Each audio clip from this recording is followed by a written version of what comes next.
Hello guys, আসসালামু আলাইকুম। Technical education tutorial আপনাদেরকে স্বাগতম। আপনারা দেখতেছেন যে 16/3/2025 খ্রিস্টাব্দ তারিখে সমবায় অধিদপ্তর একটি বিশাল নিয়োগ বিজ্ঞপ্তি প্রকাশ করেছে। তো এখানে আপনারা কারা কারা আবেদন করতে পারবেন এবং পদের সংখ্যা, শিক্ষাগত যোগ্যতা, কোন কোন জেলার প্রার্থীরা আবেদন করতে পারবেন, বিস্তারিত এই ভিডিওতে আমি সব কিছু আপনাদেরকে জানাবো। তো আমার এই ভিডিওটি না টেনে আপনারা সম্পূর্ণ দেখুন। আর যারা আমার এই চ্যানেল নতুন, সাবস্ক্রাইব করেন নাই, আমার চ্যানেলটি সাবস্ক্রাইব করে দিবেন, তাহলে পরবর্তীতে আমি আপডেট ভিডিও আপলোড করলে আপনাদের কাছে সাথে সাথে নোটিফিকেশন চলে যাবে। তো পদের নাম পরিদর্শক, গ্রেড 12, টাকা 11,300 থেকে 27,300 টাকা, পদের সংখ্যা 34, শিক্ষাগত যোগ্যতা কোনো স্বীকৃত বিশ্ববিদ্যালয় হতে দ্বিতীয় শ্রেণী স্নাতক ডিগ্রি। তারপরে পদের নাম মহিলা পরিদর্শক, গ্রেড 12, টাকা 11,300 থেকে 27,300 টাকা, পদের সংখ্যা হলো একটি, শিক্ষাগত যোগ্যতা কোনো স্বীকৃত বিশ্ববিদ্যালয় হতে দ্বিতীয় শ্রেণীর স্নাতক ডিগ্রি।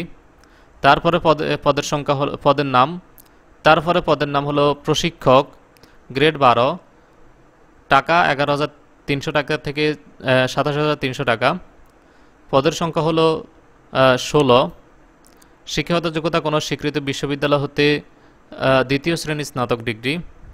তারপরে পদের নাম ফিল্ড ইনভেস্টিগেটর, গ্রেড 12, টাকা 11,300 থেকে 27,300 টাকা, পদের সংখ্যা হলো 19, শিক্ষাগত যোগ্যতা হলো কোনো স্বীকৃত বিশ্ববিদ্যালয় হতে পরিসংখ্যান বা অর্থনীতি সহ দ্বিতীয় শ্রেণীর স্নাতক ডিগ্রি। তো আপনারা দেখতেছেন যে এখানে 4টি পদ রয়েছে।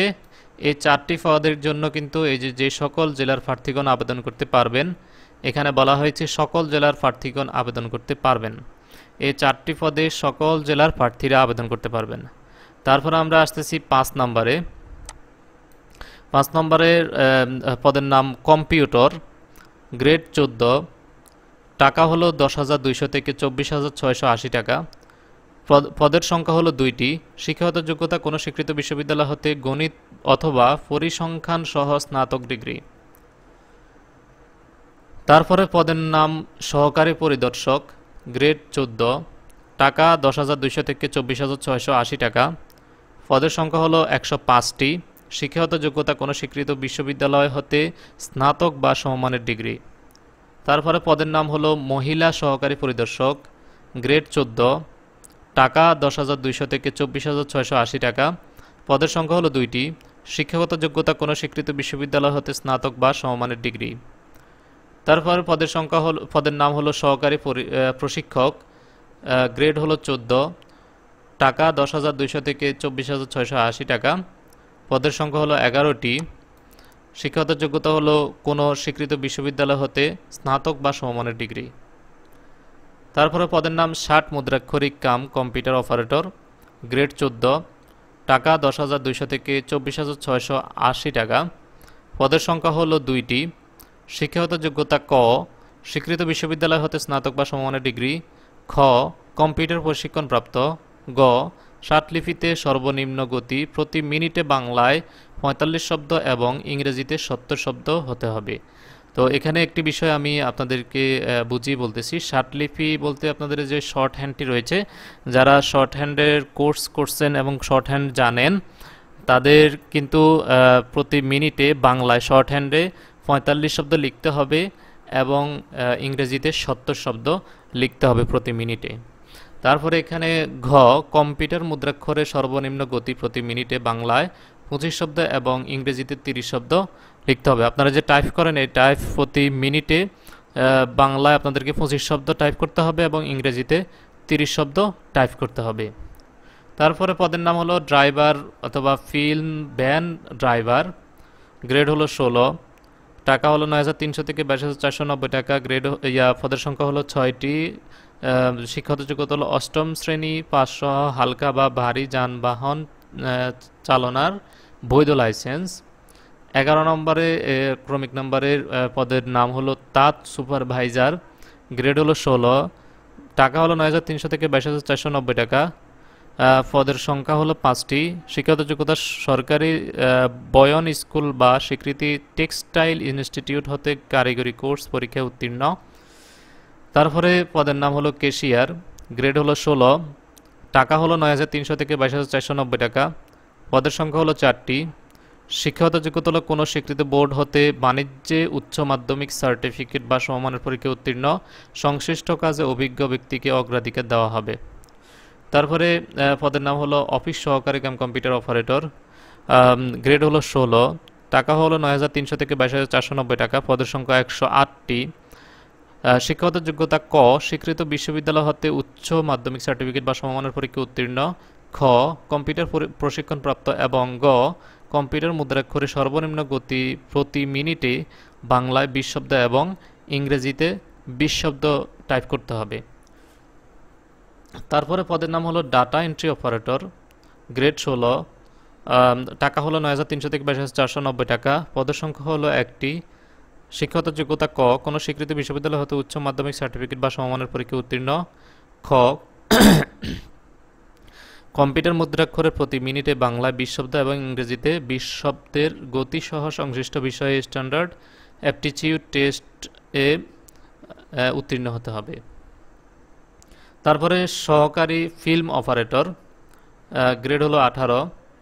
টাকা হলো 8,800 থেকে 21,310 টাকা। পদের সংখ্যা হলো 2টি।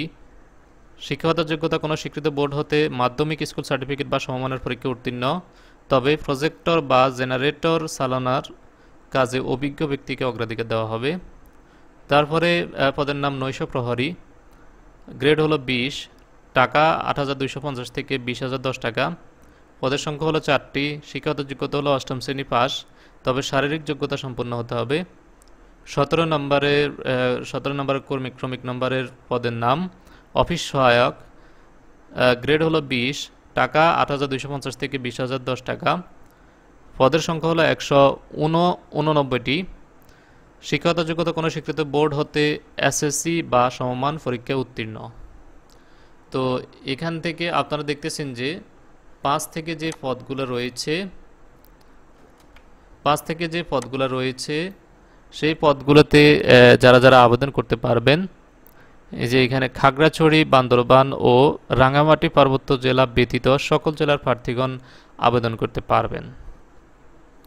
তো আমরা নিচে চলে আসি। এখানে আরেকটা বিষয় আপনাদেরকে উল্লেখ করে দেওয়া হয়েছে, বিশেষ দ্রষ্টব্য সমবায় অধিদপ্তরের স্মারক নং 200 এ অথবা ও তারিখ হলো 15/3/2022 খ্রিস্টাব্দ এ জারিকৃত বিজ্ঞপ্তি মোতাবেক যারা ইতিপূর্বে আবেদন করেছেন তাদের নতুন করে আবেদন করার প্রয়োজন নেই।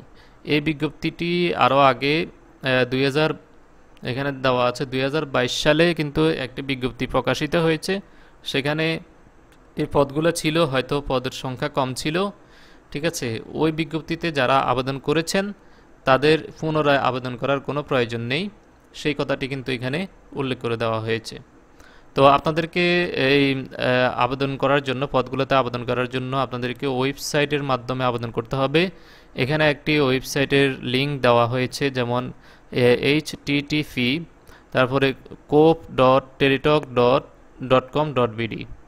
এই অ্যাড্রেসে আপনাদেরকে গিয়ে ওয়েবসাইটের মাধ্যমে আবেদন করতে হবে। তারপরে আপনাদেরকে এখানে কিছু নির্দেশনা এখানে দেওয়া হয়েছে। এখানে আপনারা দেখতেছেন যে আবেদনের সময়সীমা এখানে বলা হয়েছে। আবেদন শুরুর তারিখ ও সময় 20/3/2025 খ্রিস্টাব্দ সকাল 10টা হতে 17/4/2025 খ্রিস্টাব্দ তারিখ বিকাল 5টা পর্যন্ত। তো আপনাদেরকে কিছু ফি জমা দিতে হবে। যেমন এখানে দেখতেছেন যে 1 হতে 4 পর্যন্ত পদের জন্য আবেদন ফি বাবদ 150 টাকা ও টেলিটক সার্ভিস চার্জ বাবদ ব্যাট সহ অপরাধযোগ্য 18 টাকা, সর্বমোট 168 টাকা আপনাদেরকে টেলিটকের মাধ্যমে জমা দিতে হবে। তারপর ক্রমিক নম্বর 5 হতে 14 পর্যন্ত 100 টাকা টেলিটক সার্ভিস চার্জ ও ব্যাট বাবদ 12 টাকা সহ 112 টাকা আপনাদেরকে টেলিটকের মাধ্যমে জমা দিতে হবে। তারপরে 15 হতে 17তম পর্যন্ত যে সকল পদ রয়েছে সেই সকল পদের জন্য আপনাদেরকে 50 টাকা এবং টেলিটক সার্ভিস চার্জ এবং ব্যাট সহ আপনাদেরকে ব্যাট 6 টাকা সহ সর্বমোট 56 টাকা আপনাদেরকে টেলিটকের মাধ্যমে আপনাদেরকে জমা দিতে হবে।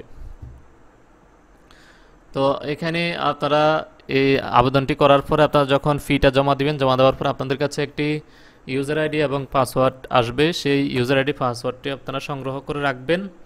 পরবর্তীতে আপনাদের যখন পরীক্ষার সময় হবে তখন অবশ্যই আপনাদেরকে একটি মেসেজ দিবে, সেখানে ইউজার আইডি এবং পাসওয়ার্ডটি দেওয়া থাকবে। যদি আপনাদের ওই মোবাইল নাম্বারটি না থাকে কোনো ক্রমে, তাহলে কিন্তু আপনাদের মেসেজ গেলেও আপনি জানতে পারবেন না। এই জন্য আপনি ইউজার আইডি এবং পাসওয়ার্ডটি সংরক্ষণ করে রেখে দিবেন, পরবর্তীতে আপনি পরীক্ষা দিতে পারবেন। তো এখানে আপনাদের এই আবেদনটি করার পরে আপনাদের কিন্তু পরীক্ষার ডেট দিলে আপনাদের পরীক্ষা দিতে হবে। তো পরীক্ষা অনেকে জানতে চান আর কি, যে আসলে সমবায় অধিদপ্তরে কি এমসিকিউ পরীক্ষা হয় নাকি লিখিত পরীক্ষা হয়, সেই বিষয়ে আমি আপনাদেরকে বলতেছি। সমবায় অধিদপ্তরে আমি যতগুলো পরীক্ষা দেখেছি সবগুলো পরীক্ষা কিন্তু লিখিত পরীক্ষা হয়েছে। তো আপনারা অবশ্যই লিখিত পরীক্ষার জন্য প্রস্তুতি নেবেন, আপনারা এমসিকিউর জন্য প্রস্তুতি নেবেন না। যদি এমসিকিউর জন্য প্রস্তুতি নেন তাহলে কিন্তু আপনারা লিখিত পরীক্ষা ভালোভাবে দিতে পারবেন না। তো এই জন্য আপনারা অফিস সহকারী যে বইটি রয়েছে ওই বইটি ভালোভাবে আপনারা আয়ত্তে নিয়ে আসবেন এবং আপনারা ভালোভাবে সেটি সলভ করবেন। আশা করি আপনাদের প্রত্যেকটা প্রশ্ন কিন্তু কমন পড়বে ইনশাআল্লাহ। তো আশা করি আপনারা সবাই আমার এই বিষয়গুলো বুঝতে পেরেছেন। তো আপনারা যদি আমার এই চ্যানেল নতুন হয়ে থাকেন তাহলে আমার চ্যানেলটি অবশ্যই সাবস্ক্রাইব করে দিবেন এবং একটি সুন্দর কমেন্ট করে দিবেন, একটি লাইক করে দিবেন। আসসালামু আলাইকুম।